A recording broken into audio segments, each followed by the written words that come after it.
펩시에 대해 생각해 본 적 있나요? 여러분들은 콜라를 좋아하시나요? 좋아하신다면 어떤 콜라를 좋아하시나요? 콜라의 종류는 여러 가지가 있지만 가장 인기 있는 두 개의 브랜드를 꼽으라면 코카콜라와 펩시일 것입니다. 이 둘은 아주 옛날부터 라이벌 관계였습니다. 물론 콜라 시장에서만큼은 코카콜라가 1위를 차지하고 있긴 하지만 말이죠. 이것은 1995년에도 마찬가지였습니다. 펩시는 코카콜라를 이기기 위해 번뜩이는 전략이 필요했습니다. 그래서 탄생한 것이 바로 이 광고입니다. 펩시를 마시면 티셔츠를 혹은 가죽 재킷을 혹은 쉐이드 안경을 준다는 광고였죠.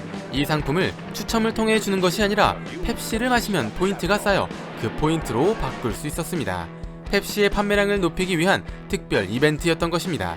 이때 티셔츠는 75포인트, 쉐이드 안경은 175포인트, 가죽 재킷은 1450포인트였습니다.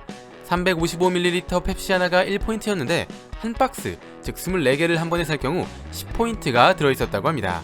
이것은 사람들이 포인트를 너무 빠르게 모으는 것을 막기 위함이었죠. 완벽히 비교가 되지 않겠지만 1995년 우리나라에서 355ml 콜라 한 개는 300원이었으니 이것으로 계산해보면 티셔츠는 22,500원, 쉐이드 안경은 52,500원, 가죽 재킷은 43만 5천원입니다. 여기서 끝이 아니었습니다. 광고 영상을 조금 더 보면 700만 포인트를 모으는 사람에게는 해리어라는 전투기를 준다고 광고했습니다. 펩시는 누가 콜라를 700만 개나 마시고 전투기를 바꾸러 오겠어 하는 생각에 장난식으로 재밌으라고 전투기를 준다는 광고를 넣었는데 당시 대학생이었던 존 레너드의 생각은 달랐습니다. 해리어 전투기의 가격은 3,300만 달러였는데 레너드가 계산해본 결과 펩시 700만 개를 구하는 것보다 전투기의 가격이 훨씬 더 비싸기 때문에 포인트를 모아 전투기로 바꾼다면 엄청난 이득을 볼 수 있을 것이라 생각했습니다. 하지만 펩시 700만 개를 구하는 것은 쉬운 일이 아니었습니다. 700만 개가 모일 때까지 어디에 보관할 것인가에 대한 문제도 있었죠. 그래도 존 레너드는 포기하지 않았습니다. 펩시가 진행하는 광고를 꼼꼼히 살펴봤는데 15포인트가 있는데 상품을 바꿀 포인트가 부족할 경우 1포인트당 10센트를 내면 부족한 포인트를 채워준다는 문구가 있었습니다. 즉, 펩시 700만 개를 구해 700만 포인트를 모을 필요 없이 15포인트만 모으고 나머지는 돈으로 대체하면, 다시 말해 약 70만 달러만 있다면 3,300만 달러의 전투기를 받을 수 있다는 이야기가 됩니다. 레너드는 이 사실을 몇 명의 부유한 투자자들에게 말했고 70만 달러를 구하는 데 성공해 15포인트와 함께 70만 달러를 펩시에게 보냈습니다.